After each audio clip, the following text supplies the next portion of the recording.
தோழர்களே, இன்றைய கதையில் உங்களை வரவேற்கிறோம். ஆனால் கதை தொடங்குவதற்கு முன் கமெண்ட் செய்து எங்களுக்கு கண்டிப்பாக சொல்லுங்கள் நீங்கள் எங்கள் வீடியோக்களை எங்கிருந்து பார்க்கிறீர்கள் என்று. மேலும் வீடியோவை லைக் செய்யுங்கள் மற்றும் சேனலை சப்ஸ்கிரைப் செய்ய மறக்காதீர்கள். என் பெயர் சந்தியா. என் திருமணத்திற்கு 10 ஆண்டுகள் கடந்துவிட்டன. இன்னும் மேலே உள்ளவர் எனக்கு குழந்தை தரவில்லை. நான் குழந்தைக்காக ஏங்கிக் கொண்டிருந்தேன். எங்கள் வீடு நகரத்தின் மிகச் சிறந்த பகுதியில் கட்டப்பட்டிருந்தது. அங்கிருந்து நிறைய மருத்துவமனைகள் மற்றும் பல்கலைக்கழகங்கள் அருகில் இருந்தன. ஒரு நாள் என் நனந்தின் மூத்த மகன் வெறும் 15 வயதுடையவன் தன் கிராமத்திலிருந்து எங்கள் நகர கல்லூரியில் படிக்க வந்தான். அப்போது என் மாமியார் அவனை எங்கள் வீட்டில் தங்கச் சொன்னார்கள். அவன் எனக்கு மிகவும் மரியாதை காட்டினான். என்னை மாமிஜி என்று அழைத்தான். நானும் படித்தவள், அதனால் நான் அவனுக்கு படிப்பில் உதவி செய்து கொண்டிருந்தேன்.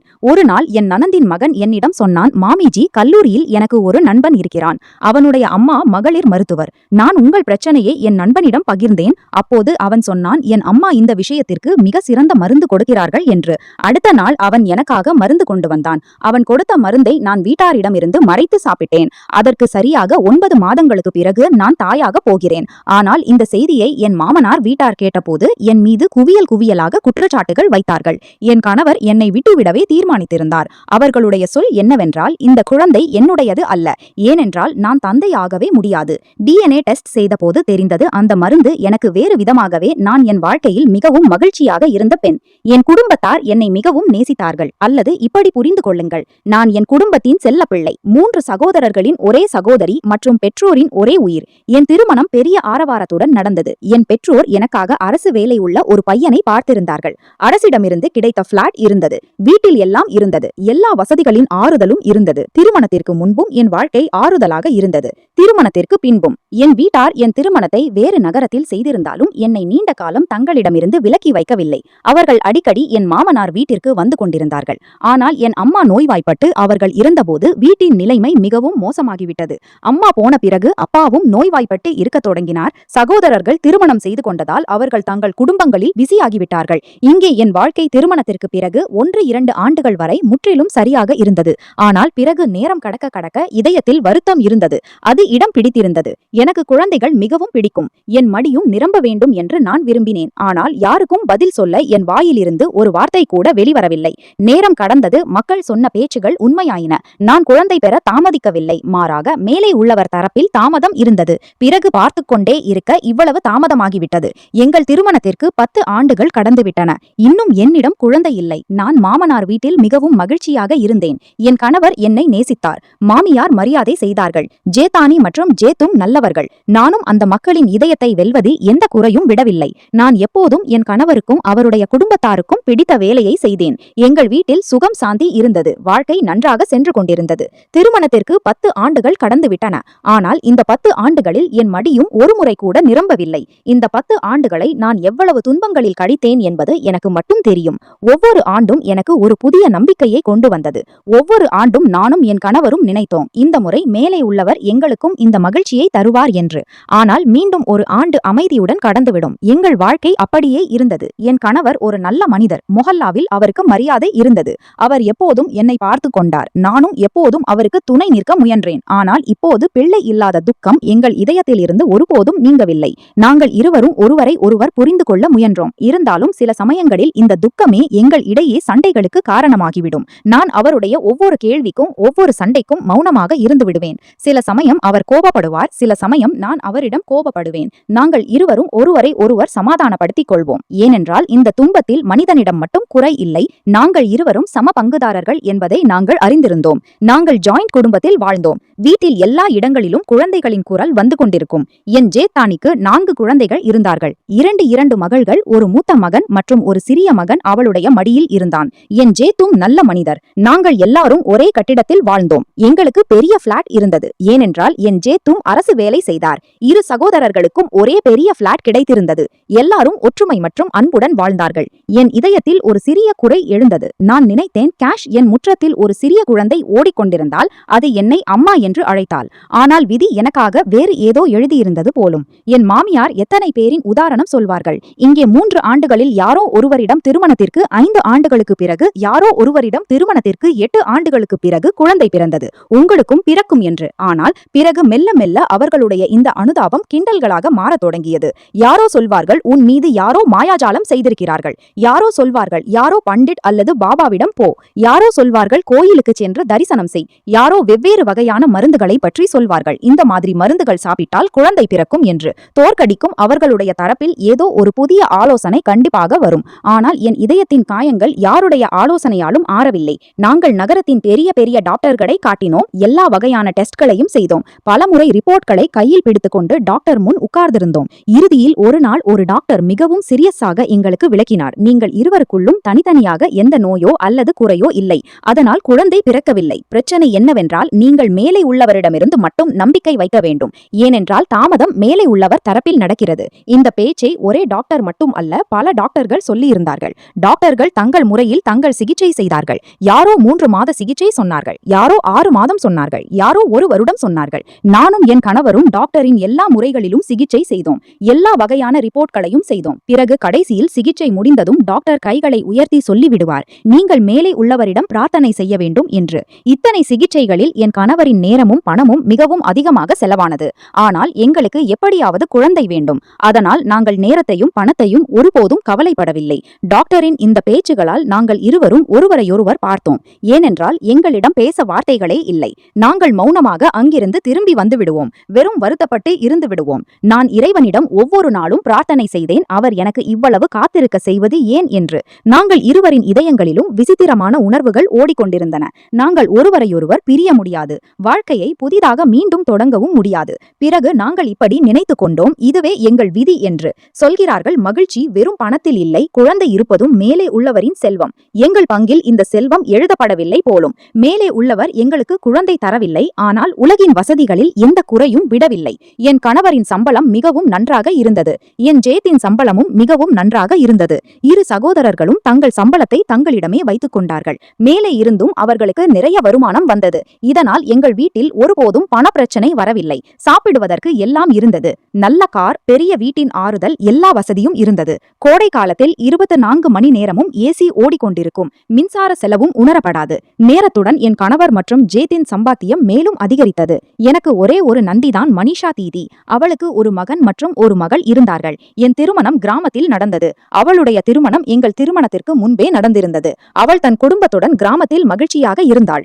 என் மாமியார் சொல்லியிருந்தார்கள், என் நந்தின் மகன் ஜீவன் கல்லூரியில் படிக்க வருகிறான், அவன் அங்கே அட்மிஷன் எடுத்திருக்கிறான். என் மாமியார் அவனிடம் சொல்லியிருந்தார்கள், ஜீவனின் படிப்பு முடியும் வரை அவன் எங்கள் வீட்டிலேயே இருப்பான் என்று. இல்லையென்றால் என் மாமியாரின் எந்த உறவினருக்கும் நகரத்தில் ஏதேனும் வேலை இருந்தால் அவர்கள் நேராக எங்கள் வீட்டிற்கு வந்து விடுவார்கள். யாரோ ஒருவரிடம் குழந்தை பிறக்கப் போகிறது என்றால் அவர் மருத்துவமனைக்கு அருகில் எங்கள் வீடு இருப்பதால் இங்கேயே தங்கிவிடுவார். யாரோ ஒரு பையன் அல்லது பெண் கல்லூரி அல்லது பல்கலைக்கழகத்தில் அட்மிஷன் எடுக்க வேண்டியிருந்தால் அவரும் பல நாட்கள் எங்கள் வீட்டில் தங்குவார். என் மாமியாரின் பிறந்த வீடு மிக பெரியது. அவர்களுடைய உறவினர்கள் பெரும்பாலும் எங்களிடம் வந்து போய்க் கொண்டிருந்தார்கள். யாருக்கு சிகிச்சை என்றால் அதுவும் எங்களிடம் செய்யப்படும். எங்கள் வீட்டின் கதவு ஒருபோதும் மூடப்படுவதில்லை. நாங்களும் விருந்தினர்களின் உபசரிப்பில் எந்த குறையும் விடுவதில்லை. விருந்தினர் என்பது மேலே உள்ளவரின் உருவம்தான். எந்த விருந்தினரும் எங்கள் வீட்டில் எத்தனை நாட்கள் தங்கியிருந்தாலும் நாங்கள் அவரை முழுமையாக மதிப்போம். அவருக்கு எந்த பொருளிலும் குறை ஏற்படாமல் பார்த்துக் கொள்வோம். இதனால்தான் எங்களிடம் எப்போதும் யாரோ ஒரு விருந்தினர் இருப்பார். சில சமயம் விருந்தினர்களுக்காக தேநீர் தயாராகும், சில சமயம் குழந்தைகளின் சத்தத்தால் முழு வீடும் ஒலிக்கும். நான் எல்லாருக்கும் இதயபூர்வமாக உணவு சமைப்பேன், எல்லாருக்கும் சேவை செய்வேன். குழந்தைகளுக்காக அவர்கள் விரும்பும் உணவுகள் தயாராகும். என் நனந்தின் குழந்தைகளும் பெரும்பாலும் என்னுடனேயே இருப்பார்கள். அவர்களுக்கு நான் மிகவும் பிடிக்கும். குழந்தைகள் எல்லாம் சாப்பிட்டு குடித்து மகிழ்ச்சியாக இருக்கும்போது எனக்கும் மகிழ்ச்சி கிடைக்கும்.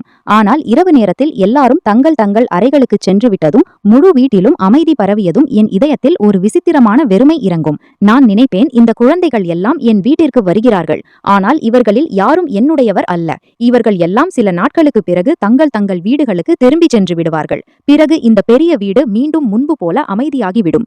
என் ஜேத்தானியின் குழந்தைகளும் என் சொந்த பிள்ளைகள் அல்ல. அவர்கள் தங்கள் அம்மாவை அம்மா என்று அழைக்கிறார்கள், தங்கள் அப்பாவை அப்பா என்று அழைக்கிறார்கள், என்னை சாட்சி என்றுதான் அழைக்கிறார்கள். நான் அம்மா என்ற வார்த்தையை கேட்க ஏங்கிக் கொண்டிருந்தேன். எனக்கும் என் கணவருக்கும் இடையே சண்டைகளும் குறைவாக இல்லை. சில சமயங்களில் அவர் கோபத்தில் எனக்கு அத்தகைய பேச்சுகளை சொல்லிவிடுவார். அதனால் என் இதயம் உடைந்துவிடும். அவர் சொல்வார், எங்களிடமும் சொந்த பிள்ளை இருந்திருந்தால் வாழ்க்கை வேறு மாதிரி இருந்திருக்கும், எங்கள் வாழ்க்கையில் எவ்வளவு மகிழ்ச்சிகள் இருந்திருக்கும். அதற்கு பிறகு அவர் மௌனமாகி விடுவார். சில சமயங்களில் பல மணி நேரம் என்னிடம் பேச மாட்டார். நான் அழுது கொண்டே இருப்பேன். ஆனால் பிறகு இதய எதற்கு இப்படி சொல்லிக் கொள்வேன்? டாக்டர் தெளிவாக சொல்லிவிட்டார். பிரச்சனை நாங்கள் இருவரிலும் யாரிடமும் இல்லை. மேலே உள்ளவர் தரப்பில் தாமதம் நடக்கிறது. ஆனால் குற்றம் நாங்கள் இருவரில் ஒருவரிடம் மட்டும் இருந்திருந்தால் மற்றவர் அவருடைய வாழ்க்கையை உண்மையில் கடினமாக்கி இருப்பார். ஆனால் இங்கே நாங்கள் இருவரும் ஒரே மாதிரியான சோதனையை கடந்து கொண்டிருக்கிறோம். இருந்தாலும் உண்மை இதுதான். என் கணவர் எனக்கு அதிகமாக பேசினார். நான் ஒவ்வொரு முறையும் மௌனமாக இருந்து அதை எல்லாம் சகித்துக் கொண்டேன். ஏனென்றால் சில சமயம் அன்பு மனிதனுக்கு மௌனமாக இருக்கவும் கற்றுக் கொடுக்கிறது. என் பேச்சு சில சமயம் என் குடும்பத்தாருடன் நடக்கும். அவர்கள் என் நிலைமையை கேட்பார்கள், என்னை தங்களிடம் அழைப்பார்கள். ஆனால் இப்போது நான் அங்கே போவதையும் விட்டுவிட்டேன். ஏனென்றால் அங்கே போனாலும் எனக்கு நிறைய உறவினர்கள் இருந்தார்கள். அவர்கள் என்னை சந்திக்க வருவார்கள். அவர்கள் எல்லாருடைய வாயிலும் குழந்தையை பற்றிய கேள்விகளே இருக்கும். அந்த மக்களுக்கு பதில் சொல்லி நான் சோர்ந்து விடுவேன். அதனால் நான் வீட்டில் இருப்பதே நல்லது என்று நினைத்தேன். அத்தகைய பல உறவினர்கள் என் மாமனார் வீட்டிற்கும் வருவார்கள். போகும்போது இப்படி சொல்வார்கள், மேலே உள்ளவர் சந்தியா மற்றும் நமனுக்கு குழந்தையின் முகத்தை காட்டிவிடட்டும். பிறகு எங்களை இந்த உலகிலிருந்து அழைத்துக் கொள்ளட்டும். ஆரம்பத்தில் அவர்களுடைய இந்த பேச்சுகளை கேட்டு எனக்கு நம்பிக்கை ஏற்படும். உண்மையில் மேலே உள்ளவர் ஒரு நாள் என் மடியை நிரப்புவார் என்று. ஆனால் நேரம் கடந்தது. ஒவ்வொருவராக அந்த மூத்தவர்கள் இந்த உலகிலிருந்து விடை பெற்றார்கள். அவர்கள் எங்கள் குழந்தை பிறக்க ஆசீர்வாதம் அளித்திருந்தார்கள். ஆனால் அவர்களுடைய பிரார்த்தனைகள் நிறைவேறுவதற்கு முன்பே அவர்களுடைய வாழ்க்கைகள் முடிந்துவிட்டன. ஒவ்வொருவரின் வாழ்க்கை முடிந்த பிறகும் எனக்கு இப்படி தோன்றும், என் இன்னொரு நம்பிக்கையும் அவர்களுடன் சென்றுவிட்டது போல. நேரத்துடன் நிறைய மாறியிருந்தது. முன்பு நாங்கள் எல்லாரும் ஒன்றாக உட்கார்ந்து ஒன்றாகவே சாப்பிடுவோம். சாப்பிட்ட பிறகு நீண்ட நேரம் பேசிக் கொண்டிருப்போம். ஆனால் இப்போது அப்படி இல்லை. என் மாமியார் இப்போது அதிகமாக நோய்வாய்ப்பட்டிருக்கிறார்கள். அவர்களுடைய முழங்கால்களில் வலி இருக்கும். நடப்பதும் போவதும் கடினமாக இருக்கும். அவர்கள் பெரும்பாலான நேரத்தை தங்கள் அறையில் படுக்கையில் படுத்துக்கொண்டே கழிப்பார்கள். பகலிலும் பெரும்பாலும் தங்கள் அறையிலேயே இருப்பார்கள். என் ஜேத்தானி பெரும்பாலும் தன் குழந்தைகளின் வேலைகளில் ஈடுபட்டிருப்பாள். நான் வீட்டின் மற்ற எல்லா வேலைகளையும் பார்த்துக் கொள்வேன். நான் என் மாமியாருக்கு மிகவும் சேவை செய்தேன். அவர்களுக்காக தேநீர் தயாரிப்பேன். நேரத்திற்கு அவர்களுக்கு மருந்து கொடுப்பேன். சில சமயம் அவர்களுடைய கால்களை அழுத்தினால் அவர்கள் மௌனமாக என்னை பார்த்து கொண்டே இருப்பார்கள். ஒரு நீண்ட மூச்சு விட்டு சொல்வார்கள், மருமகள் தோன்றுகிறது. நானும் என் வாழ்க்கையை முடித்து இந்த உலகிலிருந்து ஒரு நாள் போய்விடுவேன். ஆனால் உங்கள் இருவரின் குழந்தையை என் மடியில் தூக்க முடியாது. அவர்களுடைய இந்த பேச்சை கேட்டு என் இதயத்தில் யாரோ கல்லை வைத்தது போல இருந்தது. நான் சிரித்துக்கொள்ள முயன்று சொல்வேன், அம்மாஜி இப்படி பேசாதீர்கள். மேலே உள்ளவர் மிகவும் கருணை உள்ளவர். அவர் விரும்பும் போது எல்லாம் செய்ய முடியும். ஆனால் உள்ளே நான் அறிந்திருந்தேன். 10 ஆண்டுகள் கடந்துவிட்டன. ஒவ்வொரு கடக்கும் நாளும் நம்பிக்கையை முன்பை விட குறைத்து கொண்டே போகிறது. அந்த நாட்களில் என் நனந்தின் மகன் இங்கே வர தயாராகிறான். அவனுடைய அட்மிஷன் எங்கள் நகர கல்லூரியிலேயே ஆகிவிட்டது. என் மாமியார் விரும்பவில்லை. அவனுடைய பாட்டியின் வீடு இந்த நகரத்தில் இருக்கும்போது அவன் நகர ஹாஸ்டலில் தனியாக இருக்க. அதனால் அவர்கள் சொல்லி இருந்தார்கள், ஜீவன் எங்கள் வீட்டிலேயே இருப்பான். அவர்கள் எங்களுக்கு ஜீவன் வரும் செய்தியை சொல்லிவிட்டார்கள். என் ஜேத்தானி சொல்லத் தொடங்கினால், சந்தியா, என்னால் வீட்டு வேலை அதிகம் செய்ய முடியாது. இப்போது ஜீவன் இங்கே வருகிறான். அவனுடைய வேலைகளையும் நீயே செய்ய வேண்டும். நான் சொன்னேன், அக்கா, எந்த பிரச்சனையும் இல்லை. நான் வேலைகளுக்கு பயப்பட மாட்டேன். என் மாமியாரும் தன் பேரன் வருவதால் மிகவும் மகிழ்ச்சியாக இருந்தார்கள். ஜீவன் எங்கள் வீட்டிற்கு வந்தபோது என் மாமியார் அவனை தழுவி நிறைய அன்பு காட்டினார்கள். இறுதியில் அவன் அவர்களுடைய ஒரே மகளின் குழந்தை. ஜீவன் வந்ததால் வீட்டில் மீண்டும் சலசலப்பு தொடங்கியது. அவன் வந்தவுடன் முதலில் பெரியவர்களின் ஆசீர்வாதம் வாங்கினான். சொல்ல தொடங்கினான், நான் இங்கே வர மிகவும் எக்ஸைட்டட் ஆக இருந்தேன் என்று. காலை உணவு மேஜையில் எல்லாரும் ஒன்றாக கூடிவிடுவார்கள். என் மாமியாரும் ஜீவன் காரணமாக அறையிலிருந்து வெளியே வந்து காலை உணவு சாப்பிடத் தொடங்கினார்கள். பேரன் வந்ததால் அவர்கள் மிகவும் மகிழ்ச்சியாக இருந்தார்கள். ஏனென்றால் மனிஷா தீதி எங்கள் வீட்டிற்கு மிகவும் குறைவாகவே வருவாள். நான் ஜீவனுக்காக புதிய உணவுகளை சமைத்திருந்தேன். அவன் மிகவும் மகிழ்ச்சியாக இருந்தான். எப்போதும் என் கையால் சமைத்த உணவை பாராட்டுவான். எனக்கு அவன் வெறும் 15 வயதுதான். எனக்கு பிள்ளை போன்றவன். ஜீவன் வந்ததால் என் ஜேத்தானியின் குழந்தைகளும் பிஸியாகிவிட்டார்கள். ஏனென்றால் அவன் அவர்களுக்கு படிக்கச் சொல்லிக் கொடுக்க தொடங்கினான். என் ஜேத்தானியும் அவன் வந்ததால் மகிழ்ச்சியாகி வீட்டு வேலைகளில் எனக்கு உதவத் தொடங்கினாள். ஜேத்தானியின் குழந்தைகள் முன்பே என்னிடம் நிறைய பிணைப்பு வைத்திருந்தார்கள். ஆனால் மிக அதிகமாக அவர்களுடைய சிறிய மகன் இப்போதும் 3 வயதாகிவிட்டான். அவன் எப்போதும் என் முன்னும் பின்னும் சுற்றித் திரிவான். சில சமயம் என் கையை பிடித்து என்னை முற்றத்திற்கு அழைத்துச் செல்வான். சில சமயம் பிடிவாதம் பிடிப்பான், தன்னுடன் விளையாட வேண்டும் என்று. நானும் என் எல்லா வேலைகளையும் விட்டு அவனுடன் உட்கார்ந்து விடுவேன். அவனுடைய பொம்மைகளை சேர்ப்பேன். அவனுக்கு உணவு ஊட்டுவேன். அவனுக்கு கதைகள் சொல்வேன். அவன் சிரிக்கும் போது என் இதயத்திற்கும் சிறிது நேரம் நிம்மதி கிடைக்கும். என் கணவரும் இந்த குழந்தையை மிகவும் நேசித்தார். மாலை நேரம் ஆபீஸிலிருந்து வந்ததும் முதலில் அவனை மடியில் தூக்குவார். அவனுடன் விளையாடுவார். அவனை சந்தைக்கு அழைத்துச் செல்வார். அவனுக்காக பொம்மைகள் வாங்கி வருவார். ஆனால் பலமுறை அவனுடன் விளையாடிக் கொண்டிருக்கும் போது திடீரென்று அவர் மௌனமாகி விடுவார். குழந்தையை மெல்ல கீழே இறக்குவார். ஒரு நீண்ட மூச்சு விட்டு சொல்வார், சந்தியா, உலகத்தின் எல்லா குழந்தைகளும் சொந்தம் போல தோன்றினாலும் சொந்த பிள்ளை சொந்தமாகவே இருக்கும். அவருடைய இந்த பேச்சு என் இதயத்தில் அம்பு போல தைக்கும். ஆனால் நான் எதையும் சொல்ல மாட்டேன். ஏனென்றால் நான் அறிந்திருந்தேன், அவரும் என்னை போலவே உடைந்த மனிதர். அந்த நாட்களில் எங்கள் வீட்டில் வீட்டிற்கு ஜீவனை சந்திக்க சில நாட்களுக்கு அவனுடைய தந்தை வந்திருந்தார். மனிஷா தீதிக்கும் இங்கே வர மிகவும் ஆசை இருந்தது. ஆனால் அவளால் வர முடியவில்லை. ஜீஜாஜிக்கு இங்கே நகரத்தில் சில வேலை இருந்தது. அதனால் அவர் நினைத்தார் சில நாட்கள் மாமனார் வீட்டிலும் தங்கிக் கொள்கிறேன் என்று. நானும் அக்காவும் சேர்ந்து அவருக்காக நிறைய உணவு சமைத்திருந்தோம். அவருக்கு நிறைய உபசரிப்பு செய்திருந்தோம். சில நாட்கள் தங்கி அவர் எங்கள் வீட்டிலிருந்து போய்விட்டார். இங்கே ஜீவனின் படிப்பும் நன்றாக சென்று கொண்டிருந்தது. எங்களிடம் முன்பே நிறைய உறவினர்கள் வந்து தங்கினார்கள். இது மீண்டும் அவனுடைய தாத்தா வீடு, இது மீண்டும் அவனுடைய பாட்டி வீடு. அதனால் அவன் வந்ததால் எல்லாரும் இங்கே மிகவும் மகிழ்ச்சியாக இருந்தார்கள். இன்னும் பல உறவினர்கள் இங்கே வந்து தங்கள் படிப்பை முடித்திருந்தார்கள். எங்கள் வீட்டிலேயே தங்கியிருந்தார்கள். அவர்களுக்கும் எங்கள் வீட்டின் கதவுகள் திறந்திருந்தன. எங்கள் வீட்டில் 2 அறைகள் எப்போதும் காலியாக இருந்தன. அதனால் ஜீவனுக்கு வீட்டின் ஓரத்தில் உள்ள அறை கொடுக்கப்பட்டது. அவன் பெரும்பாலும் தன் புத்தகங்களில் பிஸியாக இருந்தான். காலையில் கல்லூரிக்கு செல்வான், லைப்ரரிக்கு செல்வான், மாலையில் திரும்பி வந்து தன் அறையில் படிப்பான். சில சமயம் உணவு நேரத்தில் எல்லோருடனும் உட்கார்ந்து விடுவான். பிறகு மீண்டும் தன் அறைக்கு சென்று விடுவான். அவனுடைய தினசரி ரூட்டீன் இதுதான். அம்மாஜி அவனிடம் சொல்வார்கள் அவன் தங்கள் அறையில் தங்கி இரவு அவர்களுடன் தூங்கட்டும் என்று. ஆனால் அவன் மறுத்துவிட்டான். ஏனென்றால் அவனுக்கு தெரியும் தன் பாட்டியுடன் அறையை பகிர்ந்தால் முழு இரவும் பேச்சிலேயே கழிந்துவிடும். படிக்க வாய்ப்பே கிடைக்காது. அவன் இங்கே படிப்பதற்காகவே வந்திருந்தான். என் கணவரும் ஜேத்தும் காலையில் ஆபீஸுக்கு சென்று விடுவார்கள். நான் என் மாமனாரின் இடத்தில் மூத்த அண்ணாவின் கால்களை தொட்டு ஆசீர்வாதம் வாங்குவேன். அவர்கள் என் மடியை நிரப்ப ஆசீர்வாதம் கொடுத்து வீட்டிலிருந்து புறப்படுவார்கள். அக்காவும் நானும் வீட்டு வேலைகளில் ஈடுபடுவோம். அவர்களுடைய குழந்தைகளும் சீக்கிரம் பள்ளிக்கு சென்று விடுவார்கள். நான் துணிகளை துவைப்பேன், சுத்தம் செய்வேன். சில சமயம் என் மாமியாருக்கு சேவை செய்வேன். அப்போது ஜீவன் மௌனமாக தன் படிப்பில் ஈடுபட்டிருப்பான். கேலரியில் மெல்லிய காற்று வீசும். வெளியில் மரங்கள் அசைவது தெரியும். வீட்டின் சூழல் சிறிது நேரம் மிகவும் நிம்மதியாக இருக்கும். ஆனால் இந்த நிம்மதிக்கு பின்னால் ஒரு துக்கம் எப்போதும் உயிரோடு இருக்கும். என் மாமியார் அடிக்கடி என் கணவரை தங்கள் அறைக்கு அழைத்துச் சென்று பிறகு என்னென்னவோ பேசுவார்கள். பலமுறை அவர் அறையிலிருந்து வெளியே வரும்போது அவருடைய முகத்தில் கவலை தெளிவாக தெரியும். எனக்கு யூகம் வந்தது. அவர்கள் அடிக்கடி அவருடைய காதை நிரப்புகிறார்கள். சொல்கிறார்கள், மகன் இன்னும் நேரம் இருக்கிறது. 2வது திருமணம் செய்து கொள். ஒருவேளை மேலே உள்ளவர் உனக்கு குழந்தை தரலாம். இல்லையென்றால் முதுமையில் மிகவும் வருத்தப்படுவாய் என்று. எனக்கு இந்த எல்லா பேச்சுகளும் தெரியும். ஆனால் நான் மௌனமாக இருந்தேன். ஏனென்றால் நான் யாருடைய இதயத்தையும் மாற்ற முடியாது. 1-2 முறை விஷயம் அவ்வளவு தூரம் போனது. வீட்டில் என் கணவரின் 2வது திருமணம் பற்றிய பேச்சுகள் தொடங்கின. என் மாமியார் என் ஜேத்திடமும் சொன்னார்கள், நீ உன் தம்பிக்கு புரியவை, அவன் 2வது திருமணம் செய்து கொள்ளட்டும் என்று. மூத்த அண்ணா அம்மாஜியிடம் சொன்னார்கள், நீங்கள் அவனுக்காக பெண் பார்க்க தொடங்குங்கள். அவனுக்கு விருப்பம் இருந்தால் அவன் ஒப்புக்கொள்வான் என்று. அதனால் அவர்களுக்காக ஒரு பெண்ணும் பார்க்கப்பட்டாள். உறவினர்கள் வரப்போக தொடங்கினார்கள். பேச்சுவார்த்தைகள் தொடங்கின. எனக்கு இப்படி தோன்றியது, ஒருவேளை இப்போது என் தனிப்பட்ட வாழ்க்கை எப்போதும் மாறப்போகிறது என்று. அப்போது நான் என் இதயத்தில் கல்லை வைத்துக் கொண்டேன். நான் நேரடியாக என் கணவரிடம் சொன்னேன், உனக்கு தோன்றுகிறது 2வது திருமணத்தால் உன் வாழ்க்கை நிறைவடையும் என்றால் செய்து கொள். நான் உன்னை தடுக்க மாட்டேன். ஒருவேளை மேலே உள்ளவர் உனக்கு குழந்தை தரலாம் என்று. அவர் நீண்ட நேரம் மௌனமாக உட்கார்ந்திருந்தார். பிறகு என்னை பார்த்து சொன்னார், சந்தியா, எனக்கு குழந்தைகள் பிறந்தால் அவர்கள் உன்னுடைய குழந்தைகளுமாக இருப்பார்கள். நீ இந்த வீட்டில் எப்போதும் மூத்த அம்மாவாக இருப்பாய். நான் உன் மரியாதையை ஒருபோதும் குறைக்க மாட்டேன். நான் கண்களில் கண்ணீருடன் தலையை மட்டும் ஆட்டினேன். ஏனென்றால் இந்த நேரத்தில் என்னிடம் இதற்கு மேல் பதில் இல்லை. நான் உள்ளூர என் இறைவனின் தீர்ப்பை ஏற்றுக்கொண்டேன். ஆனால் ஒருவேளை விதி இன்னும் வேறு ஏதோ எழுதியிருந்தது. ஏனென்றால் எப்படி என்று தெரியாமல் மெல்ல மெல்ல அந்த எல்லா விஷயமும் தானாகவே குளிர்ந்துவிட்டது. உறவு முடிந்துவிட்டது. பேச்சுகள் நின்றுவிட்டன. வாழ்க்கை மீண்டும் முன்பு போல அமைதியாக செல்லத் தொடங்கியது. அதே சமயம் என் இதயத்தில் இந்த உணர்வு முன்பை விட ஆழமாக ஆகிவிட்டது. சில சமயம் மனிதன் ஒரு முடிவுக்கு தன்னை தயார்படுத்திக் கொள்கிறான். ஆனால் முடிவு இறுதியில் மேலே உள்ளவரிடம்தான் நடக்கிறது. இங்கே பூமியில் அல்ல. ஜீவன் மிகவும் ஸ்மார்ட் மற்றும் டேஷிங் பையன். தன்னை மிகவும் அலங்கரித்து வைத்திருந்தான். அவனிடம் மொபைலும் இருந்தது. அவன் ஃப்ரீ நேரத்தில் தன் போட்டோக்களை எடுத்துக்கொண்டே இருப்பான். அவனுடைய பழக்கம் மிகவும் நல்லது. அவன் பெரும்பாலும் தன் வேலையில் ஈடுபட்டிருப்பான். கல்லூரியிலிருந்து வந்த பிறகு தயாராகி புத்தகங்களை எடுத்துக்கொண்டு சென்று விடுவான். மாலையில் திரும்பி வந்து தன் அறையில் உட்கார்ந்து படிக்கத் தொடங்குவான். சில சமயம் விடுமுறை நாளில் கேலரியில் நாற்காலி போட்டு புத்தகங்கள் படித்துக் கொண்டிருப்பான். சில சமயம் தன் பாட்டியிடம் சென்று அவர்களுடைய உடல்நிலையை பற்றி கேட்பான். சில சமயம் அவர்களுடைய கால்களை அழுத்துவான். சில சமயம் அக்காவின் குழந்தைகளை மடியில் தூக்கி அவர்களுடன் விளையாடத் தொடங்குவான். வீட்டில் தங்கியிருந்தபோது அவனும் எங்களுடன் கலந்துவிட்டான்.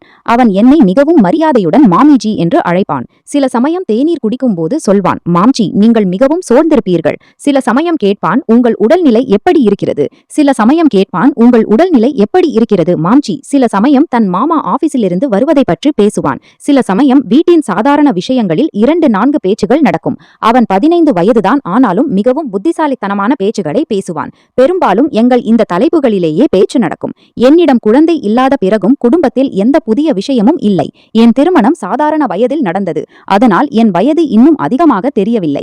ஆனால் நேரம் கண்டிப்பாக நிறைய கடந்துவிட்டது. சில மாதங்களுக்கு முன்புதான் டாக்டர் எனக்கு கடைசியாக விளக்கினார். இன்னும் நம்பிக்கை முழுமையாக முடியவில்லை. இறைவன் விரும்பினால் அடுத்த 10 ஆண்டுகளுக்குள்ளும் குழந்தை பிறக்கலாம். ஆனால் அதற்கு பிறகு வாய்ப்புகள் கொஞ்சம் குறைந்துவிடும். அந்த நாளிலிருந்து நான் இப்படி நினைத்து கொண்டே இருந்தேன். ஒருவேளை என்னிடம் நம்பிக்கையின் நேரமும் மெல்ல முடிந்து கொண்டிருக்கிறது என்று.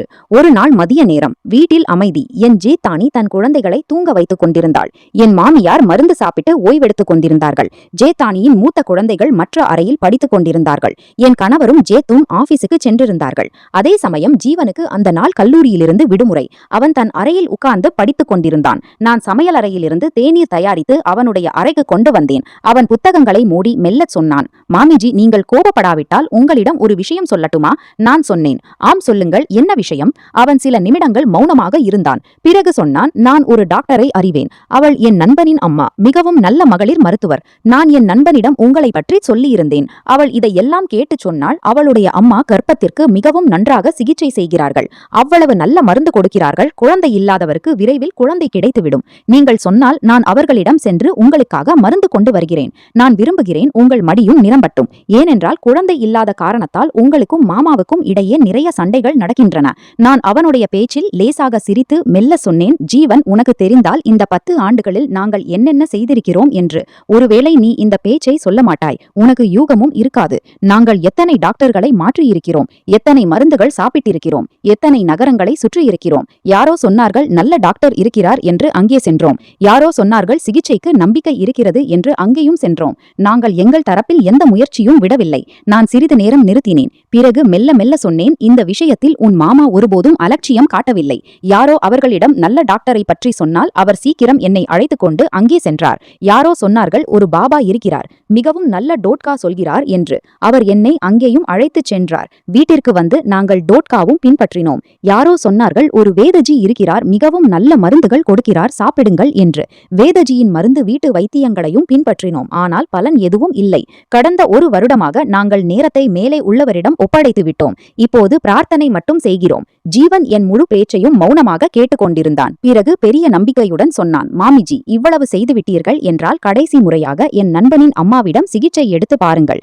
என்ன தெரியும், இதிலேயே உங்கள் நன்மை இருக்கலாம். மேலே உள்ளவர் அவர்கள் வழியாகவே உங்களை கர்ப்பமாக்கலாம். நான் உதவியற்ற நிலையில் சிரித்துச் சொன்னேன், இல்லை ஜீவன், நான் இப்போது மிகவும் சோர்ந்து விட்டேன். சில சமயம் யாரோ வேதரின் மருந்து சாப்பிட்டால் என் முகத்தில் பருக்கள் வந்தன. சில சமயம் டாக்டரின் மருந்து சாப்பிட்டால் உடலில் அலர்ஜி ஏற்பட்டது. சில சமயம் யாரோ சொன்னார்கள் கஷாயம் குடியுங்கள் என்று உடலில் பலவீனம் ஏற்பட்டது. வீட்டிலும் என்னென்னவோ அரைத்து மருந்து தயாரித்தோம். ஆனால் ஒவ்வொரு முறையும் நம்பிக்கை உடைந்தது.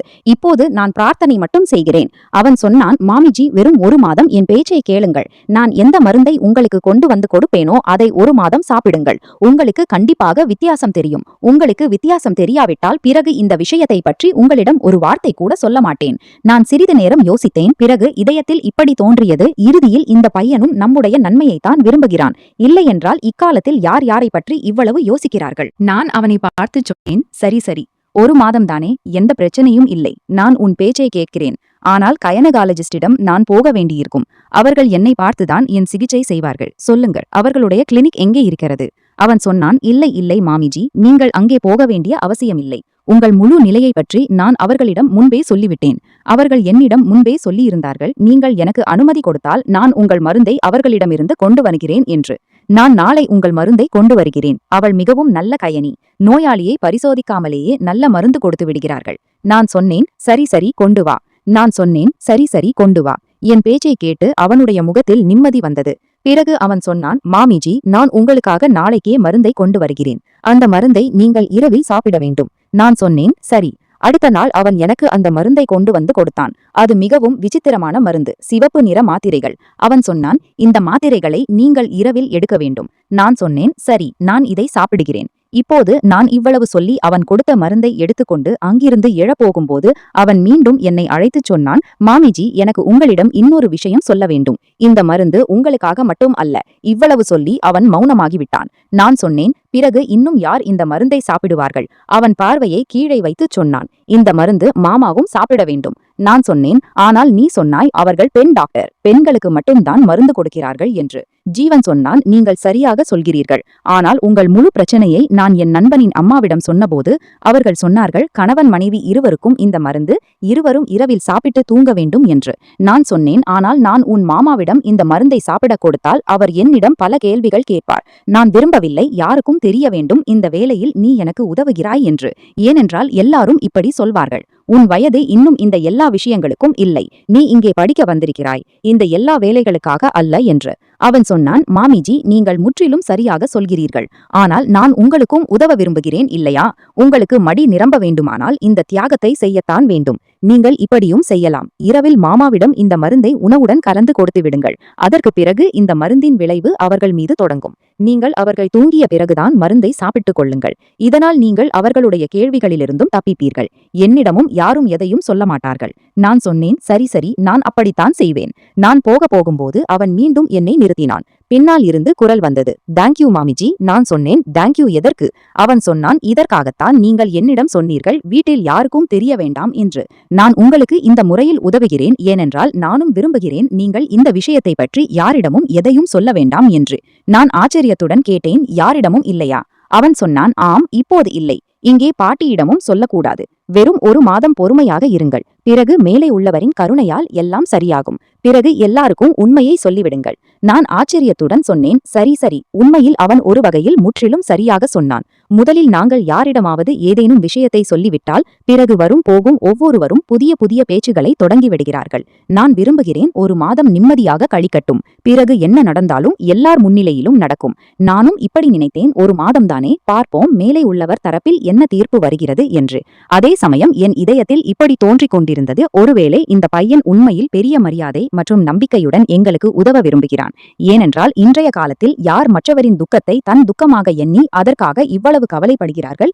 அவன் இன்னும் சிறிய வயதுள்ள குழந்தைதான். அந்த நாட்களில் வீட்டின் சூழலும் மாறத் தொடங்கியது. என் ஜேதானி ஒரு நாள் என்னிடம் வந்தாள். அவள் துணிகளை மடித்துக்கொண்டே சொன்னாள், அட சந்தியா, நான் நினைத்திருக்கிறேன் சில நாட்களுக்கு குழந்தைகளுடன் என் பிறந்த வீட்டுக்கு போகலாம் என்று. நீண்ட காலம் ஆகிவிட்டது அங்கே போனது. உன் அண்ணாவும் இப்படித்தான் சொல்கிறார். அவரால் தன் வேலை காரணமாக அங்கே போக முடியாது. ஆனால் அவர் விரும்புகிறார் நான் சில நாட்கள் என் பிறந்த வீட்டாருடன் கழிக்கட்டும் என்று.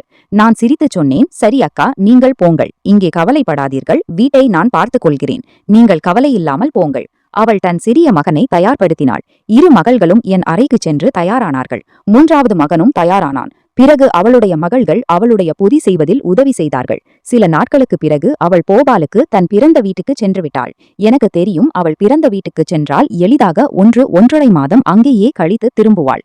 அவள் போன பிறகு வீடு முன்பை விட மிகவும் அமைதியாகிவிட்டது. இப்போது அவளும் இல்லை. என் மாமியார் பெரும்பாலும் தங்கள் அறையில் ஓய்வெடுத்துக் கொண்டிருந்தார்கள். அவர்களுடைய உடல்நிலை நாளுக்கு நாள் பலவீனமடைந்து கொண்டிருந்தது. அதே சமயம் என் கணவர் ஒவ்வொரு காலையும் ஆபீஸுக்கு சென்று விடுவார். நான் என் ஜேதிற்கும் தேநீர் மற்றும் காலை உணவு தயாரித்து கொடுப்பேன். அவர் ஆபீஸுக்கு சென்று விடுவார். அந்த நேரத்தில் ஒரு மாலை என் கணவர் உணவு சாப்பிடும்போது சொன்னார், இப்போதெல்லாம் ஆபீஸில் வேலை மிகவும் அதிகரித்திருக்கிறது. இப்போது ஒருவேளை நான் ஒவ்வொரு நாளும் தாமதமாக வருவேன். மீட்டிங்குகளும் நடக்கின்றன. பல கோப்புகளையும் முடிக்க வேண்டும். நான் வெறும் இவ்வளவு சொன்னேன். சரி, உங்கள் விருப்பம் போல. அவர்கள் தாமதமாக வருவதால் நான் அந்த மருந்தை அவர்களுக்கு சரியாக கொடுக்கவும் முடியவில்லை. நானே எடுக்கவும் முடியவில்லை. ஏனென்றால் ஜீவன் என்னிடம் சொல்லியிருந்தான், நான் படுக்கையில் தூங்க போகும்போது அதற்கு 5 நிமிடங்களுக்கு முன்புதான் அந்த மருந்தை எடுக்க வேண்டும். அதிக நேரம் முன்பு எடுக்கக்கூடாது. இல்லையென்றால் அந்த மருந்து தீங்கும் செய்யலாம். என் கணவருக்கும் மருந்தை இதே மாதிரி உணவூட்ட வேண்டும். நான் இரவில் உணவை சேகரித்த பிறகு அறையிலேயே ஏதேனும் வேலை எடுத்துக்கொண்டு உட்கார்ந்து விடுவேன். இரவில் தாமதமாக என் கணவர் வீட்டுக்கு வரும்போது நான் அவருக்கு உணவு பரிமாறுவேன். அவருடைய பங்கு மருந்தை நான் அதிலேயே போட்டு விடுவேன். அவர் படுக்கையில் சென்று தூங்கியதும் என் மருந்தையும் அப்போதுதான் சாப்பிடுவேன். அதற்கு பிறகு மிகவும் நல்ல ஆழமான மற்றும் நிம்மதியான தூக்கம் வரும். பிறகு காலையில் அலாரம் அடிக்கும்போதுதான் கண்கள் திறக்கும். இப்படி எனக்கும் என் கணவருக்கும் இப்போதெல்லாம் ஆழமான தூக்கம் வர தொடங்கியிருந்தது. ஏனென்றால் முன்பு நாங்கள் இவ்வளவு ஆழமாக தூங்க மாட்டோம். என் பழக்கம் காலை 6 மணிக்கு எழுவது. அலாரம் 9 மணிக்கு அடிக்கும். என் கணவரும் 8 மணிக்குள் எழுந்து விடுவார். ஆனால் இப்போது பல நாட்களாக நான் கவனித்துக் கொண்டிருந்தேன். முழு இரவும் இவ்வளவு ஆழமான தூக்கம் வந்தாலும் அலாரத்தின் சத்தத்தில் எங்கள் கண்கள் திறக்கும். நான் இந்த விஷயத்தை என் கணவரிடம் சொன்னபோது நாங்கள் கொஞ்சம் அதிகமாக தூங்கத் தொடங்கிவிட்டோமா என்று. அவர் சொன்னார், ஒருவேளை எப்போதும் ஏசி ஓடிக்கொண்டிருக்கிறது, அதனால் அதிக நல்ல தூக்கம் வருகிறது என்று. இந்த பேச்சு அதிகமாக பொருந்தவில்லை. ஏனென்றால் எப்போதும் ஏசி ஓடுவது எங்கள் வீட்டில் சாதாரண விஷயம். ஏனென்றால் என் கணவரின் அரசு வீடு. மின்சாரத்திற்கு தனியாக எந்த கணக்கும் இல்லை. அதனால் வீட்டின் அறைகளில் குளிர்ச்சி இருக்கும். பல நாட்கள் கடந்தன. இந்த மருந்தை நான் என் கணவருக்கும் உணவில் கலந்து மௌனமாக கொடுத்து கொண்டிருந்தேன். பிறகு நானும் சாப்பிட்டுக் கொண்டிருந்தேன். ஜீவன் தன் படிப்பையும் செய்தான். எனக்கு உதவியும் செய்தான். வீட்டு ரேஷன் போன்றவற்றையும் கொண்டு வந்து கொடுப்பான். வீட்டில் தங்கியிருந்தபோது எங்கள் பேச்சு முன்பை விட கொஞ்சம் அதிகமாக ஆனது. சில சமயம் சோபாவில் ஒன்றாக உட்கார்ந்து மாலை தேநீர் குடிக்கும்போது 2-4 பேச்சுகள் நடக்கும். சில சமயம் அவனுக்கு தன் படிப்பை பற்றி சில பிரச்சனைகள் இருந்தால் என்னிடம் கேட்பான். சில சமயம் அவன் தன் கிராமத்தின் ஏதேனும் விஷயத்தை சொன்னால், எனக்கு ஏதேனும் விஷயத்தில் சிரிப்பு வந்தால் நாங்கள் இருவரும் சிரித்து விடுவோம். எனக்கு அவன் இப்போது என் வீட்டின் உறுப்பினராகவே இருந்தான். ஏனென்றால் அவனுடைய அம்மா எங்கள் வீட்டில் தன் வாழ்க்கையை கழித்திருந்தாள். அவன் எல்லாருடைய செல்லப்பிள்ளையும். அதனால் தினசரி பேச்சுகள் நடக்கும். வீட்டின் அமைதி சிறிது நேரம் லேச்சாக உணரப்படும். ஒரு நாள் மதிய நேரத்தில் ஏன் என்று தெரியாமல் என் இதயம் திடீரென்று வெளியே ஏதேனும் சாப்பிட விரும்பியது. மாலையில் என் கணவர் ஆபீஸிலிருந்து வந்தபோது நான் மெல்லிய குரலில் சொன்னேன், இன்று எனக்கு கோல்கப்பா சாப்பிட மிகவும் ஆசை. நேரம் இருந்தால் என்னை எங்காவது வெளியே அழைத்துச் செல்லுங்கள். அவர் என்னை பார்த்து கசப்பான தொனியில் சொன்னார், இன்று உனக்கு புளிப்பு கோல்கப்பா சாப்பிட ஏன் இதயம் விரும்புகிறது? நான் சொன்னேன், கோல்கப்பா மட்டும் அல்ல, என் மனம் ஏதேனும் புளிப்பு சாப்பிட விரும்புகிறது. அவர் சொன்னார், உன் மனம் புளிப்பு சாப்பிட ஏன் விரும்புகிறது? அதைத்தான் நான் கேட்கிறேன். குழந்தைகளை நீ பெறப்போவதில்லை. இறுதியில் இந்த நாகரிகங்கள் எதற்கு? அவருடைய இந்த பேச்சு என் இதயத்தில் அம்பு போல தைத்தது. நான் மெல்ல சொன்னேன், யாருடைய இதயமும் வழக்கமாக ஏதேனும் சாப்பிட விரும்பலாம். உறவு வெறும் கற்பத்துடன் மட்டும் அல்ல. அவர் கோபத்துடன் சொன்னார், இவ்வளவுதான் ஆசை என்றால் நீயே போ. உன்னுடன் ஜீவனையும் அழைத்துக்கொள்.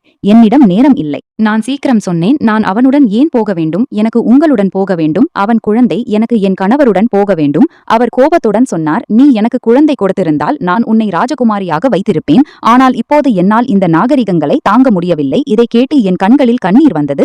ஆனால் நான் அவர்கள் முன் அழுவதை சரியாக நினைக்கவில்லை. நான் மௌனமாக அங்கிருந்து எழுந்துவிட்டேன். இதயம் இவ்வளவு கனமாக இருந்தது. இந்த வீட்டில் இருப்பதும் கடினமாக தோன்றியது. சிறிது நேரத்திற்கு பிறகு ஜீவன் என் சோகத்தை உணர்ந்து விட்டான். அவன் கேட்டான், மாமிஜி, என்ன ஆயிற்று? உங்கள் உடல்நிலை சரியா? நான் அவனுடைய மாமாவுக்கும் எனக்கும் இடையே நடந்த பேச்சை சாதாரணமாக அவனிடம் சொன்னேன். அவன் சொன்னான், உண்மையில் உங்களுக்கு கோல்கப்பா சாப்பிட ஆசை இருந்தால் வாருங்கள், நான் உங்களை அழைத்துச் செல்கிறேன். வீட்டில் இதயம் கெடுப்பதை விட சிறிது நேரம் வெளியே காற்று வாங்குவது நல்லது. நான் என் தோற்றத்தை சரி செய்தேன். நாங்கள் இருவரும் சந்தைக்கு சென்றோம். மாலை நேரம் சந்தை விளக்குகளால் ஜொலித்துக் கொண்டிருந்தது. வண்டிகளில் கூட்டம் கூடியிருந்தது. சூடான சமோசாவின் வாசனை சூழலில் பரவியிருந்தது. சாட் விற்பனையாளர்களுக்கு முன் நீண்ட வரிசைகள் இருந்தன. குழந்தைகள் ஐஸ்கிரீம் எடுத்துக்கொண்டு சுற்றினார்கள். பெண்கள் வாங்கலில் பிஸியாக இருந்தார்கள். நீண்ட காலத்திற்கு பிறகு நான் என்னை வீட்டின் 4 சுவர்களுக்கு வெளியே இத்தகைய நிம்மதியான சூழலுடன் உணர்ந்தேன். நீண்ட காலத்திற்கு பிறகு நான் என்னை வீட்டின் 4 சுவர்களுக்கு வெளியே இத்தகைய நிம்மதியான சூழலுடன் உணர்ந்தேன். நாங்கள் ஒரு கடையில் சென்று கோல்கப்பா சாப்பிட்டோம். நான் ஜீவனிடம் சொன்னேன், அவனும் சாப்பிடட்டும். நான் அவனுக்கு பணம் கொடுத்து விட்டேன். இந்த நேரத்தில் சாதாரண பேச்சுகள் நடந்து கொண்டிருந்தன. அவன் தன் படிப்பை பற்றி சொல்லிக் கொண்டிருந்தான். நான் சில சமயம் ஏதேனும் பழைய நினைவை சொன்னால் பல நாட்களுக்கு பிறகு என் முகத்தில் லேசான புன்னகை வந்தது. வீட்டுக்கு திரும்பியதும் எனக்கு தோன்றியது, பல மாதங்களின் சுமை சிறிது நேரம் லேசாகிவிட்டது போல. அதற்கு பிறகு சில சமயம் ஏதேனும் விஷயத்திற்கு ஆசை வந்து என் கணவர் தெளிவாக மறுத்துவிட்டால் நான் ஜீவனிடம் சொல்லி அவனுடன் சந்தைக்கு சென்று விடுவேன். சாட் சாப்பிடுவோம். சில சமயம் ஐஸ்கிரீம் சாப்பிடுவோம். சில சமயம் மோமோஸ் சாப்பிடுவோம். சில சமயம் ஏதேனும் பூங்காவில் சில நிமிடங்கள் உட்கார்ந்து திரும்பி வருவோம். என் கணவரின் நடத்தை மிகவும் விசித்திரமாக ஆகிவிட்டது. சில சமயம் அவர் முற்றிலும் சாதாரணமாக இருப்பார். ஆனால் சில சமயம் யாரோ ஒருவரிடம் குழந்தை பிறந்த செய்தியை கேட்டவுடன் அவருடைய முகம் மாறிவிடும். யாரோ நண்பரின் மகிழ்ச்சி செய்தியை கேட்டால் பல நாட்கள் மௌனமாக இருப்பார். பிறகு திடீரென்று என் மீது கோபத்தை காட்டத் தொடங்குவார். சில சமயம் வீட்டுச் செலவுக்கு பணம் கொடுப்பதை நிறுத்திவிடுவார். சில சமயம் 1-2 மாதம் என்னிடம் பேச மாட்டார். அத்தகைய பேச்சுக்களை சொல்வார். என் இதயத்துடன் என் ஆன்மாவும் வலிக்கும். பிறகு இந்த மனிதர் சில நாட்களுக்கு பிறகு மாறிவிடுவார். ஒரு காலை எழுந்து சொல்வார், வா, இன்று மார்க்கெட்டுக்கு செல்லலாம். எவ்வளவு ஆசைப்பட்டாலும் ஷாப்பிங் செய்யுங்கள். எனக்காக புதிய ஆடைகள் வாங்கி வருவார். சில சமயம் நகைகள் வாங்கி வருவார். சில சமயம் சொல்வார், எந்த பிரச்சனையும் இல்லை, எங்களுக்கு குழந்தைகள் இல்லை என்றால் என்ன, நாங்கள் இருவரும் ஒருவருக்கொருவர் ஆதரவாக வாழ்க்கையை கழிக்கலாம். நான் ஒவ்வொரு முறையும் ஆச்சரியப்படுவேன், ஒரே மனிதனுக்குள் இவ்வளவு வெவ்வேறு நடத்தைகள் எப்படி இருக்க முடியும் என்று. சில சமயம் அவர் என் வாழ்க்கையை சொர்க்கமாக்குவார். சில சமயம் தன் வார்த்தைகளால் அத்தகைய காயங்களை கொடுப்பார். பல நாட்கள் என் இதயத்தில் உணரப்படும். இருந்தாலும் நான் ஒவ்வொரு காலையும் இப்படி நினைத்து எழுவேன், ஒருவேளை இன்றைய நாள் முன்பை விட நன்றாக இருக்கும். ஒருவேளை எங்கள் வாழ்க்கையில் ஒரு நாள் வரும், குழந்தையின் துக்கம் எங்கள் இடையே சுவராக இருப்பதற்கு பதிலாக வெறும் ஒரு சோதனையாக இருக்கும். அதை நாங்கள் இருவரும் சேர்ந்து சகித்துக் கொள்ள முடியும். ஒரு நாள் மதிய நேரம் வீட்டில் முழுமையாக அமைதி பரவியிருந்தது. என் மாமியார் தங்கள் அறையில் தூங்கிக் கொண்டிருந்தார்கள். என் கணவரும் ஜேத்தும் ஆபீஸுக்கு சென்றிருந்தார்கள். அதே சமயம் ஜீவன் தன் அறையில் புத்தகங்களை திறந்து உட்கார்ந்திருந்தான். பிறகு இரவு வந்தது. எல்லாம் சாதாரணமாக நடந்தது. தினசரி போல நான் முதலில் என் கணவருக்கு உணவில் அந்த மருந்தை கலந்து ஊட்டினேன். அவர் ஆழமான தூக்கத்தில் தூங்கிவிட்டார். அதற்கு பிறகு நானும் அந்த மருந்தை சாப்பிட்ட போது என் மீது அத்தகைய தூக்கம் சவாரி செய்ய தொடங்கியது. நான் ஆச்சரியப்பட்டேன். மருந்து சாப்பிட்ட பிறகு குளியலறைக்கு குளிக்கச் சென்றிருந்தேன். எனக்கு குளிப்பது கடினமாக இருந்தது. வெறும் மனம் விரும்பியது சீக்கிரம் தூங்கட்டும் என்று. கண்கள் இவ்வளவு கனமாக ஆனது பல இரவுகள் தூங்காதது போல. நான் என்னை கட்டுப்படுத்த முயன்றேன். ஆனால் இமைகள் அடிக்கடி மூடத் தொடங்கின. இறுதியில் நான் அங்கேயே சுவருடன் சாய்ந்து உட்கார்ந்து விட்டேன். எப்போது என் கண் ஒட்டினதோ தெரியவில்லை. என் கண் திறந்தபோது நிறைய நேரம் கடந்துவிட்டிருந்தது. நான் சீக்கிரம் குளிப்பை முடித்து ஆடை மாற்றி படுக்கையில் வந்து படுத்துக் கொண்டேன். ஆனால் என் மனத்தில் அடிக்கடி ஒரே கேள்வி சுற்றிக் கொண்டிருந்தது. இறுதியில் எனக்கு ஒவ்வொரு நாளும் இவ்வளவு கடுமையான தூக்கம் ஏன் வரத் தொடங்குகிறது? என் கணவரும் நடு இரவில் எழுவதில்லை. நாங்கள் இருவரும் ஒன்றாக காலை 7 மணிக்கு எழுந்து விடுவோம். மொபைலின் சத்தத்தால் தான் எங்கள் கண்கள் ஏன் திறக்கின்றன? மாலையில் நான் ஜீவனின் அறைக்கு தேநீர் எடுத்துச் சென்றபோது நானும் அவனுடைய அறையிலேயே உட்கார்ந்து விட்டேன். அவனிடம் சொல்லத் தொடங்கினேன். ஜீவன், ஒரு விஷயம் கேட்கட்டுமா? அவன் சிரித்து சொன்னான். ஆம் மாமிஜி, கேளுங்கள். நான் சொன்னேன், உன் அந்த மருந்தில் ஏதேனும் அத்தகைய பொருள் இருக்கிறதா தூக்கம் வருவதற்கு? என் பேச்சை கேட்டவுடன் அவனுடைய முகத்தின் எக்ஸ்பிரஷன் ஒரு நிமிடத்திற்கு மாறியது. அவன் பயந்தது போல. அவன் சீக்கிரம் தன்னை கட்டுப்படுத்திக் கொண்டு சொன்னான், மாமி, இதை உங்களிடம் யார் சொன்னார்கள்? நான் சொன்னேன், யாரும் எதையும் சொல்லவில்லை. ஆனால் நான் மருந்து சாப்பிட்டவுடன் எனக்கு அத்தகைய மயக்கமான தூக்கம் வரத் தொடங்குகிறது. மருந்து சாப்பிட்ட பிறகு நான் வேறு எந்த வேலையும் செய்ய முடியாது. படுக்கையில் படுத்து தூங்கிவிடுகிறேன். இதே நிலை உன் மாமாவுக்கும். முந்தைய நாள் நான் அவர்களுக்கு உணவில் இந்த மருந்தை கலந்து கொடுத்தபோது அவர்களுக்கு இவ்வளவு ஆழமான தூக்கம் வந்தது. வீட்டுக்கு வந்த பிறகுதான் ஆபீஸ் வேலையை செய்ய வேண்டியிருந்தாலும் செய்ய முடியவில்லை. அறைக்கு சென்று தூங்கிவிட்டார்கள். பல நாட்களாக அவர்களும் இந்த விஷயத்தில் குழப்பத்தில் இருக்கிறார்கள். அவர்களுக்கு இவ்வளவு தூக்கம் ஏன் வருகிறது என்று. என் பேச்சை கேட்டு அவன் லேசாக சிரிக்க முயன்று சொன்னான், மாமிஜி, மிகவும் நல்ல மருந்து. உங்களுக்கு ஏதேனும் தவறான புரிதல் இருக்கிறது. மூத்த அக்கா இல்லை. அதனால் உங்கள் மீது வீட்டு வேலை மிகவும் அதிகமாக இருக்கிறது. நீங்கள் அதனால் சோர்ந்து விடுகிறீர்கள். உங்களுக்கு சீக்கிரம் தூக்கம் வரத் தொடங்குகிறது. மாமாவும் ஆபீஸிலிருந்து மிகவும் அதிக உழைப்பு செய்கிறார்கள். நீங்கள் என்னிடம் சொல்லி இருந்தீர்கள் இல்லையா, அவர்களுடைய ஆபீஸ் வேலை அதிகரித்திருக்கிறது என்று. அதனால் அவர்களும் இந்த காரணத்தால் சோர்ந்து விடுகிறார்கள். உணவு சாப்பிட்ட பிறகு அவர்களுக்கு தூக்கம் வரத் தொடங்குகிறது. இது எல்லாம் சாதாரணம். வீட்டிலும் அம்மா அப்பா அதிகமாக சோர்ந்தால் சீக்கிரம் தூங்கி விடுவார்கள். இது எல்லாம் இந்த மருந்தின் காரணத்தால் அல்ல, மாறாக உங்கள் தினசரி ரூட்டின் காரணத்தால். ஆனால் இருந்தாலும் நீங்கள் என்னிடம் புகார் செய்கிறீர்கள் என்றால் நாளை நான் என் நண்பனின் அம்மாவிடம் உங்களை பற்றி பேசுகிறேன். நான் அவனுடைய பேச்சை கவனமாக கேட்டு மெல்லச் சொன்னேன், ஆம், இந்த பேச்சு உன்னுடையது சரியாக தோன்றுகிறது. அவன் சொன்னான், ஒருவேளை உங்கள் இருவரின் உடலுக்குள் மாற்றங்கள் வருகின்றன. அதனால் உங்களுக்கு அதிக ஓய்வு தேவைப்படுகிறது. சில சமயம் சிகிச்சை விளைவு காட்டத் தொடங்கினால் மனிதனுக்கு அதிக தூக்கம் வரத் தொடங்கும். நான் உள்ளூர ஒரு நம்பிக்கையை பிடித்துக்கொண்டு சொன்னேன், மேலே உள்ளவர் செய்யட்டும், இப்படி ஆகட்டும். உண்மையில் சிகிச்சை வேலை செய்தால் என் வாழ்க்கை மாறிவிடும். அவன் மௌனமாக சிரித்து மீண்டும் தன் புத்தகத்தை எடுத்து படிக்கத் தொடங்கினான். அதே சமயம் நானும் என் வேலைகளில் பிஸியாகிவிட்டேன். இதே மாதிரி நாட்கள் கடந்தன. பார்த்து கொண்டே இருக்க 2024 கடந்தன. அந்த நாட்களில் எனக்கு உணர்ந்தது, என் வயிற்றில் லேசான வலி இருக்கத் தொடங்கியது. சில சமயம் குமட்டல் வரும். சில சமயம் ஏதேனும் பொருளின் வாசனை நன்றாக தோன்றாது. சில சமயம் திடீரென்று சாப்பிடும் ஆசை மாறிவிடும். இந்த எல்லா விஷயங்களுக்கும் இருந்தாலும் என் இதயத்தில் மகிழ்ச்சியின் ஒரு அலை கூட எழவில்லை. ஏனென்றால் இது எல்லாம் என்னுடன் முன்பும் பலமுறை நடந்திருக்கிறது. எப்போதும் ஏதேனும் புதிய மருந்து சாப்பிட்டாலோ அல்லது ஏதேனும் புதிய சிகிச்சை தொடங்கினாலோ சில நாட்களுக்கு என் உடலில் அத்தகைய மாற்றங்கள் வரும். சில சமயம் வாந்தி வரும். சில சமயம் பலவீனம் உணரப்படும். சில சமயம் விசித்திரமான நிலை இருக்கும். ஆனால் ஒவ்வொரு முறையும் இறுதியில் நம்பிக்கை உடைந்துவிடும். 10 ஆண்டு வாழ்க்கையில் தாயாகியிருப்பேன். இங்கே ஒரு மாதத்திற்கு கூட கர்ப்பம் நிலைக்காதது. அதனால் நான் என் இதயத்திற்கு முன்பே சொல்லி வைத்திருந்தேன், எந்த ரியாக்ஷனிலும் மகிழ்ச்சியடைய கூடாது. ஏனென்றால் எவ்வளவு பெரிய நம்பிக்கை உருவாகுமோ அவ்வளவு பெரிய துக்கம் பிறகு கிடைக்கும். இந்த நாட்களில் என் மனத்தில் வாழ்க்கையின் பல பழைய காயங்கள் புத்துயிர் பெறத் தொடங்கின. அவற்றில் ஒரு வேலை அத்தகையது, அதை நான் விரும்பினாலும் ஒருபோதும் மறக்க முடியவில்லை. ஒரு காலம் வந்தது, எனக்கு என் கணவர் மீது சந்தேகம் ஏற்படத் தொடங்கியது. ஆரம்பத்தில் நான் என்னையே சமாதானப்படுத்திக் கொண்டேன். நான் அடிக்கடி என் இதயத்திடம் சொல்வேன், ஒருவேளை நான் வீணாக யோசிக்கிறேன் என்று. ஆனால் ஒரு நாள் உண்மை என் முன் வந்தது. எனக்கு தெரிந்தது, அவருக்கு வேறு ஒரு பெண்ணுடன் உறவு இருக்கிறது என்று. முதல் முறை நான் அவரை இந்த விஷயத்தில் பிடித்தபோது அவர் மிகவும் வெட்கப்பட்டார். அவர் தன் பார்வைகளை தாழ்த்தினார், மன்னிப்பும் கேட்டார், வாக்குறுதிகளும் அளித்தார், மீண்டும் இப்படி ஒருபோதும் நடக்காது என்று. அந்த நாள் நானும் மிகவும் அழுதேன். ஏனென்றால் எனக்கு வெறும் இந்த ஒரே விஷயத்தின் துக்கம் அல்ல, அவர் தவறு செய்தார் என்பது. மாறாக இந்த விஷயத்தின் துக்கமும் எங்கள் வாழ்க்கையில் பிள்ளை இல்லாத காரணத்தால் ஒருவேளை எங்கள் இடையே தூரங்கள் அதிகரித்துக் கொண்டிருக்கின்றன என்பது. ஆனால் நேரம் கடந்தது. பிறகு இந்த முதல் விஷயமும் முதல் முறையாக இல்லாமல் போனது. பிறகு எனக்கு பலமுறை அவர்களுடைய அத்தகைய செயல்களை பற்றி தெரிந்தது. சில சமயம் யாரோ வழியாக தெரியும், சில சமயம் ஏதேனும் விஷயம் முன் வரும். முதலில் ஒவ்வொரு முறையும் என் இதயம் உடைந்துவிடும். பிறகு மெல்ல மெல்ல ஒருவேளை நான் உள்ளே இவ்வளவு சோர்ந்து விட்டேன், நான் ஆச்சரியப்படுவதையும் விட்டுவிட்டேன். இப்போது எப்போதும் அத்தகைய விஷயம் தெரிந்தால் நான் வெறும் இவ்வளவு சொல்வேன், இதையெல்லாம் விட்டுவிடுங்கள், இந்த பாதை நல்லதல்ல, இதனால் யாருக்கும் நன்மை இருக்காது. அவர்கள் அலட்சியமாக பதில் சொல்வார்கள், என் விருப்பம், நான் என் வாழ்க்கையை எப்படி வேண்டுமானாலும் கழிக்கிறேன். அவர்களுடைய தொனியில் முந்தைய வெட்கமும் இப்போது முடிந்துவிட்டது. ஒருவேளை அவர்களுக்கு நம்பிக்கை ஏற்பட்டுவிட்டது நான் எங்கும் போக முடியாது என்று. ஒருவேளை அவர்களுக்கு தங்கள் பணம், தங்கள் அரசு வேலை, தங்கள் அந்தஸ்து மற்றும் தங்கள் சுதந்திரத்தின் மீது மிகவும் அதிக நம்பிக்கை ஏற்பட்டுவிட்டது.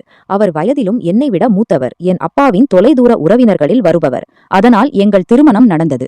அவர்களிடம் நல்ல வேலை இருந்தது, கார் இருந்தது. அதனால் அவர் தன் ஒவ்வொரு ஆசையையும் எல்லாம் என்று புரிந்து கொள்ளத் தொடங்கினார். அதே சமயம் நான் ஒவ்வொரு முறையும் மௌனமாக இருந்து வெறும் மேலே உள்ளவரிடம் இப்படி பிரார்த்தனை செய்தேன், அவர் என் வீட்டை ஏதேனும் வழியில் உடைவதிலிருந்து காப்பாற்றட்டும். ஏனென்றால் சில சமயம் மனிதன் தன் வலிமையால் அல்ல, வெறும் பிரார்த்தனையின் ஆதரவால் வாழ்க்கையை கழித்துக் கொண்டிருக்கிறான். ஒரு நாள் காலை நேரத்திலேயே என் உடல்நிலை கொஞ்சம் அதிகமாக மோசமாகிவிட்டது. உடலில் விசித்திரமான பலவீனம் உணரப்பட்டது. தலை கனமாக இருந்தது. இதயம் பயந்தது. நான் நினைத்தேன், ஒருவேளை இன்றும் மருந்தின் விளைவு இருக்கும். அதனால் நான் யாரிடமும் எதையும் சொல்லவில்லை. அந்த நாள் என் கணவருக்கு விடுமுறை. அவர் வீட்டிலேயே இருந்தார். நான் சமையலறையில் தேநீர் தயாரித்துக் கொண்டிருந்தேன். திடீரென்று என் கண்களுக்கு முன் இருள் பரவியது. என் கையிலிருந்து எப்போது விழுந்ததோ எனக்கு எதுவும் நினைவில் இல்லை. கண் திறந்தபோது நான் என் கணவரின் மடியில் இருந்தேன். அவர் பயத்தில் அடிக்கடி என் பெயரை சொல்லிக் கொண்டிருந்தார். பிறகு அவர் என்னை சீக்கிரம் காரில் உட்கார வைத்து நகரத்தின் ஒரு பெரிய டாக்டரிடம் அழைத்துச் சென்றார். முழு வழியிலும் அவருடைய முகத்தில் கவலை தெளிவாக தெரிந்தது.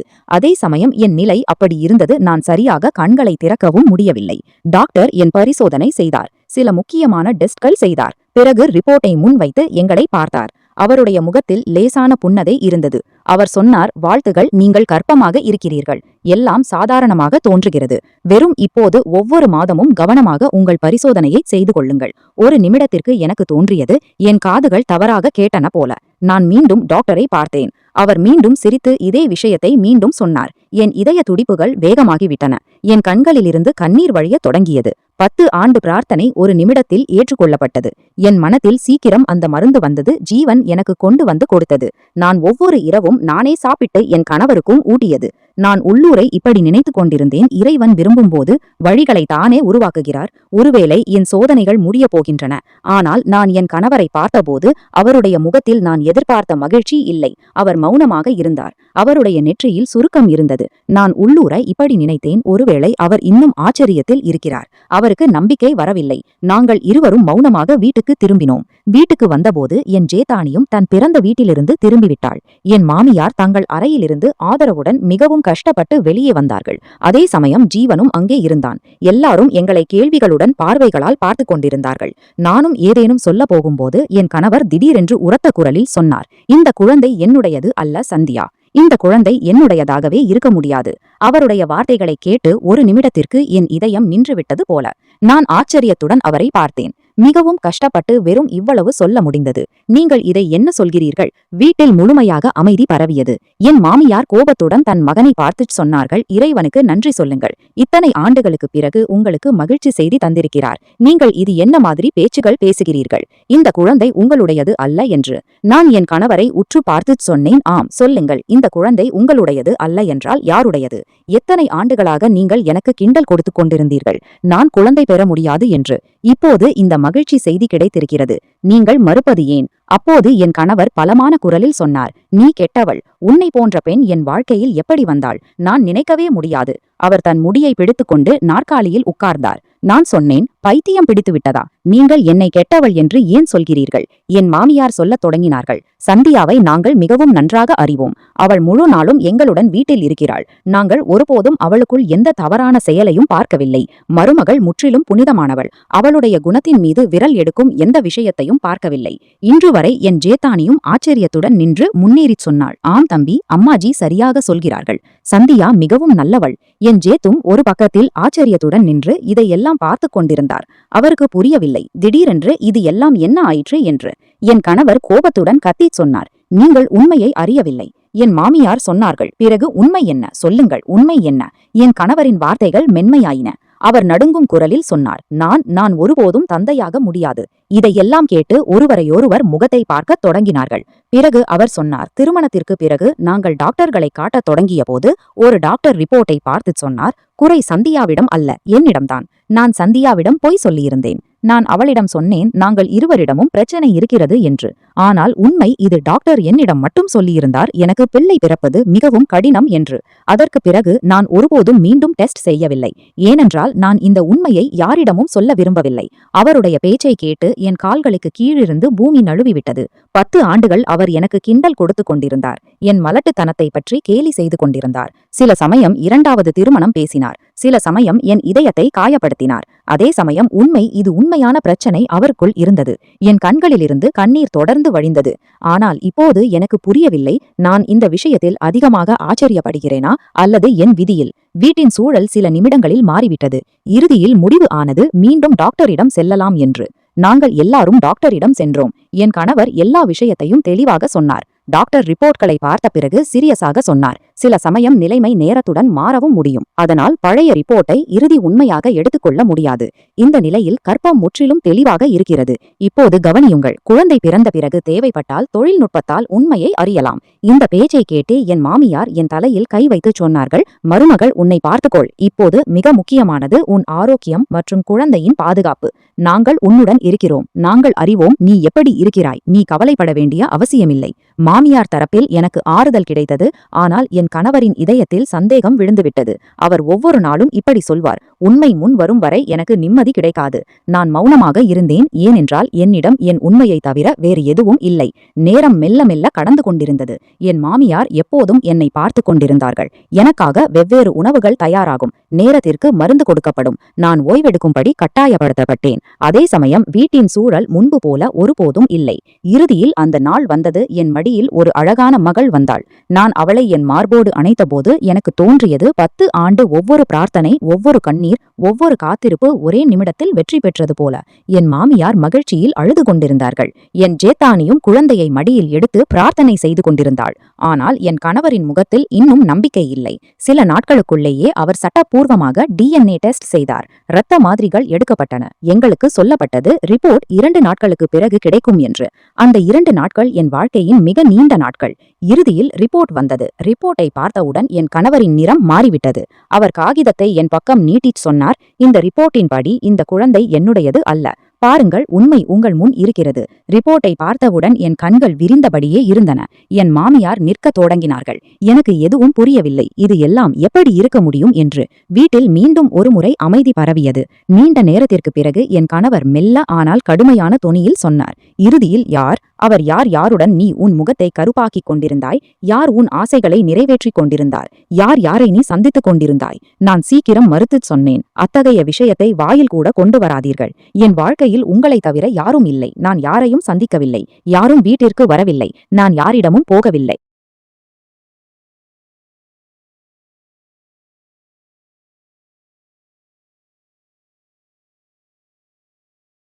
நான் அவர்களுக்கு சுத்திகரிப்புகள் கொடுத்து கொண்டிருந்தேன்.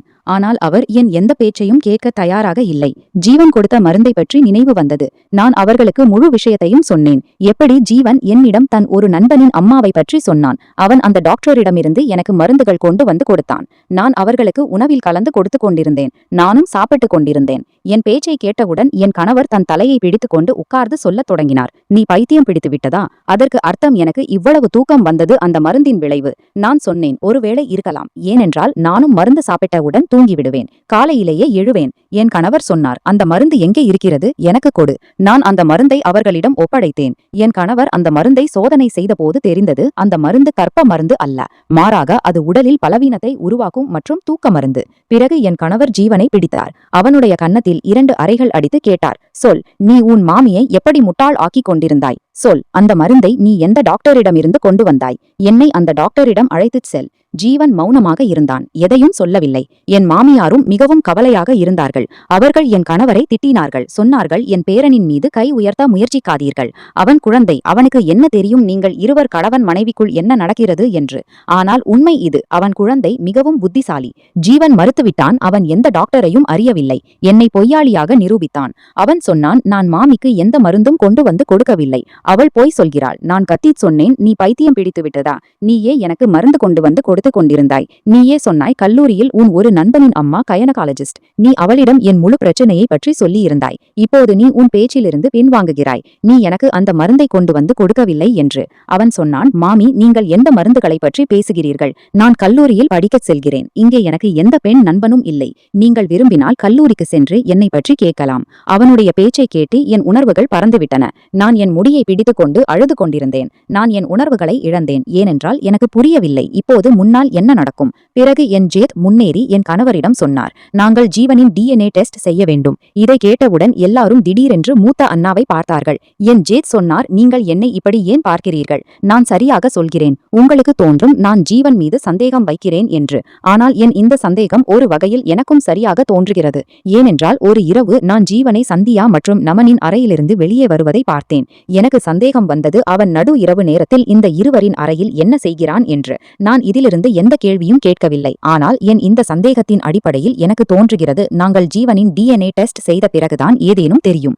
ஜீவன் முற்றிலும் மௌனமாக நின்றான். அவன் இந்த விஷயத்தில் எந்த எதிர்ப்பும் தெரிவிக்கவில்லை. மாதிரியும் எடுக்கப்பட்டது. ரிப்போர்ட் வர 2 நாட்கள் மீதமிருந்தன. ஆனால் ரிப்போர்ட் கிடைப்பதற்கு 2 நாட்களுக்கு முன்பே அவன் தன் பெற்றோரை போன் செய்து வீட்டுக்கு அழைத்தான். என் நந்த் இங்கே வந்து மிகப்பெரிய சச்சரவு செய்தாள். அவள் கத்தி கத்தி அழுது கொண்டிருந்தாள்.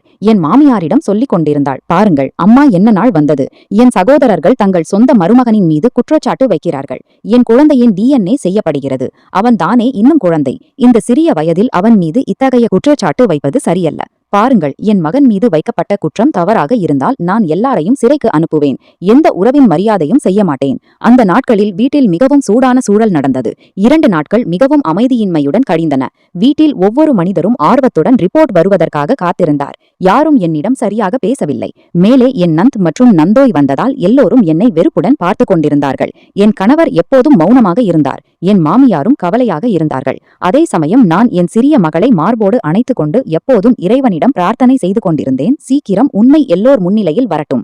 ஏனென்றால் எனக்கும் புரியவில்லை என் வாழ்க்கையில் இது எல்லாம் எப்படி நடந்தது. இறுதியில் அந்த நாள் வந்தது. ரிப்போர்ட் வந்தது. என் கணவர் நடுங்கும் கைகளால் உரையை திறந்து சில நிமிடங்கள் மௌனமாக காகிதத்தை பார்த்து கொண்டிருந்தார். பிறகு அவருடைய கையிலிருந்து ரிப்போர்ட் கீழே விழுந்தது. அவருடைய கண்களில் கோபமும் இருந்தது, ஆச்சரியமும் இருந்தது, வெறுப்பும் இருந்தது. அவர் உரத்த குரலில் சொன்னார், ரிப்போர்ட்டின் படி இந்த குழந்தையின் தந்தை ஜீவன். இதை கேட்டவுடன் என் கால்களுக்கு கீழிருந்து பூமி நடுவிவிட்டது. என் மூச்சு நின்றது. எனக்கு தோன்றியது முழு உலகமும் என் கண்களுக்கு முன் சுழல்கிறது போல. நான் அடிக்கடி வெறும் ஒரே விஷயத்தை சொல்லிக் கொண்டிருந்தேன், இது இருக்க முடியாது, இது எப்படி இருக்க முடியும். வீட்டில் இருக்கும் ஒவ்வொரு மனிதரின் பார்வைகளும் என் பக்கம் திரும்பின. யாரும் என் பேச்சை கேட்க முயற்சிக்கவில்லை. குற்றச்சாட்டுக்கு மேல் குற்றச்சாட்டு வந்தன. யாரும் ஜீவனுக்கு எதையும் சொல்லவில்லை. ஜீவன் மௌனமாக நின்றான். அவன் மாசற்றவன் போல தப்பித்து விட்டான். ஆனால் என் மாமனார் வீட்டார் என்னை தள்ளி வீட்டிலிருந்து வெளியேற்றினார்கள். அவர்களுடைய சொல், இந்த மாசற்றவனின் வாழ்க்கையை நீ அழித்திருக்கிறாய். இதில் அவனுக்கு எந்த தவறும் இல்லை. அவன் வெறும் 15 வயதுள்ள குழந்தை. அவனால் எதுவும் செய்ய முடியாது. என் கணவரின் சொல், நீயே எனக்கு தூக்க மருந்து கொடுத்து கொண்டிருந்தாய். நீ என் மாசற்ற மருமகனின் வாழ்க்கையை அழித்து கொண்டிருந்தாய். ஆனால் அவர் முற்றிலும் பொய் சொன்னார். அப்படி எதுவும் இல்லை. என் நந்த் என் முடியை பிடித்து அடித்தாள். சொன்னாள், நான் உன்னை மிகவும் நல்லவளாக நினைத்தேன் சந்தியா. நீ என் மகனின் வாழ்க்கையையே அழித்துவிட்டாய். இப்போது இந்த விஷயம் வீட்டிற்கு வெளியே போகக்கூடாது. நீயும் உன் மகளும் இந்த வீட்டில் இருக்கக்கூடாது. அதனால் நீ இந்த வீட்டிலிருந்து வெளியேறு. என் கணவர் என்னை தள்ளி வீட்டிலிருந்து வெளியேற்றினார். உடன் என் மகளையும். நான் எங்கே போவேன்? எனக்கு இந்த நகரத்தில் யாரும் இல்லை. நான் மோசமாக அழுது கொண்டிருந்தேன். நான் என் மகளை மடியில் எடுத்தேன். என்னிடம் எந்த பொருளும் இல்லை, பணமும் இல்லை. ஏனென்றால் நான் வெறும் கைகளுடன் வெளியேற்றப்பட்டேன். நான் பஸ்ஸில் உட்கார்ந்து என் பிறந்த வீட்டுக்கு சென்றேன். பஸ்ஸில் உட்கார்ந்தவுடன் யாரோ ஒரு மனிதனின் மொபைலை எடுத்து என் மூத்த அண்ணாவுக்கு கால் செய்தேன். அவர் என்னை அழைத்துச் செல்ல வந்தார். பிறந்த வீட்டுக்கு வந்து நான் முழு விஷயத்தையும் என் சகோதரர்களுக்கும் தந்தைக்கும் சொன்னபோது அவர்கள் எல்லாருடைய கண்களிலும் வெட்கம் வந்தது. எனக்கு தோன்றியது, அவர்களும் என்னை குற்றவாளியாக நினைப்பார்கள். ஆனால் என் அப்பா என் தலையில் கை வைத்து சொன்னார், மகள், எனக்கு உன் மீது முழு நம்பிக்கை. நீ தவறல்ல, தவறு உன்னுடன் நடந்தது. என் சகோதரர்களும் என் துக்கத்தை பார்த்து எனக்கு துணிச்சல் கொடுத்தார்கள். சொன்னார்கள், உன் குற்றவாளிகளுக்கு தண்டனை கிடைத்துத்தான் தீரும். அந்த மக்களை விடமாட்டோம். நீ கவலைப்படாதே. நாங்கள் உனக்கு நீதி அளிப்போம். என் வீட்டார் என் மாமனார் வீட்டாருக்கு எதிராக புகார் பதிவு செய்தார்கள். போலீஸ் ஆதாரமாக என் கணவர் மற்றும் ஜீவனின் DNA டெஸ்ட் செய்தபோது இந்த விஷயம் இரண்டாவது ரிப்போர்ட்டிலும் நிரூபிக்கப்பட்டது. என் மடியில் இருக்கும் குழந்தை ஜீவனின், ஏனென்றால் அந்த மக்கள் பழைய ரிப்போர்ட்களை அழித்துவிட்டார்கள். ஜீவனிடம் விசாரணை நடந்தபோது அவன் சொன்னான் அவன் என்னை விரும்பத் தொடங்கினான். அவனுடைய கல்லூரியில் அவனுடன் படிக்கும் சில குழந்தைகள் அவனுக்கு தவறாக கற்றுக் கொடுத்தார்கள். அவன் அந்த குழந்தைகளுடன் சேர்ந்து இந்த தவறான விஷயங்களை கற்றுக்கொண்டான். படிப்பிலிருந்து விலகி இந்த தவறான விஷயங்களில் கவனம் செலுத்தத் தொடங்கினான். எனக்கு தோன்றியது அவன் தன் அறையில் உட்கார்ந்து புத்தகங்கள் படிக்கிறான். ஆனால் அவன் தவறான வகையான பத்திரிகைகள் படித்துக் கொண்டிருந்தான். மொபைலிலும் தவறான வீடியோக்கள் பார்த்து கொண்டிருந்தான். அவன் என் கணவருக்கும் எனக்கும் இடையே நடந்து கொண்டிருந்த சச்சரவின் தவறான பலனை எடுத்துக்கொண்டான். என்னிடம் பொய் சொல்லி தூக்க மருந்துகள் கொண்டு வந்து கொடுத்தான். நானும் என் கணவரும் ஆழமான தூக்கத்தில் தூங்கியபோது, வீட்டில் முழுமையாக இருள் பரவியபோது அவன் நடு இரவில் என் அறைக்கு வந்தான். நாங்கள் இருவர் கணவன் மனைவி ஆழமான தூக்கத்தில் இருக்கும் பலனை எடுத்துக்கொண்டான். அவன் என் மரியாதையுடன் விளையாடினான். மக்கள் நினைத்தார்கள் அவன் சிறிய வயதுள்ள குழந்தை. ஆனால் யாருக்கும் தெரியாது அவனுடைய மனம் எவ்வளவு வேகமாக ஓடுகிறது என்று. போலீஸ் அவனை கைது செய்தது. அவனை குழந்தை சிறைக்கு அனுப்பினார்கள். என் மாமனார் வீட்டார் அவனுக்காக மோசமாக அழுது கொண்டிருந்தார்கள். எல்லாருடைய நிலை மோசமாக இருந்தது. ஆனால் யாருக்கும் இது தெரியவில்லை அவன் என்னுடன் என்ன செய்தான் என்று. என் மாமனார் வீட்டாருக்கு தோன்றியது நான் அவனுக்கு எதிராக குரல் எழுப்பக்கூடாது. ஆனால் நான் அந்த மக்களிடம் கேள்வி கேட்டேன். இதே எல்லாம் உங்கள் சொந்த சகோதரி மற்றும் உங்கள் சொந்த மகளுடன் நடந்திருந்தால் நீங்கள் என்ன செய்திருப்பீர்கள்? நான் ஜீவனுடன் சரியாக செய்தேனா? இந்த கேள்வியை நான் உங்களிடம் கேட்க விரும்புகிறேன், என் கதையை படித்துக் கொண்டிருக்கும் நீங்கள். ஏனென்றால் நானும் உங்கள் எல்லாரிடமும் இதே கேள்வியை கேட்டால், உங்கள் சகோதரி மகளுடன் இப்படி நடந்திருந்தால் நீங்கள் என்ன செய்திருப்பீர்கள்? குழந்தையை காப்பாற்றுவீர்களா அல்லது உங்கள் சகோதரி மகளுக்கு நீதி அளிப்பீர்களா? தோழர்களே, நம்புகிறேன் எங்கள் கதை உங்களுக்கு பிடித்திருக்கும். கதை பிடித்திருந்தால் வீடியோவை லைக் செய்யுங்கள். சேனலில் புதியவர்களாக இருந்தால் சேனலை சப்ஸ்கிரைப் செய்யுங்கள். மேலும் நோட்டிபிகேஷன் பெல்லை கண்டிப்பாக அழுத்துங்கள். அடுத்த அப்டேட் உங்களுக்கு முதலில் கிடைக்கும்.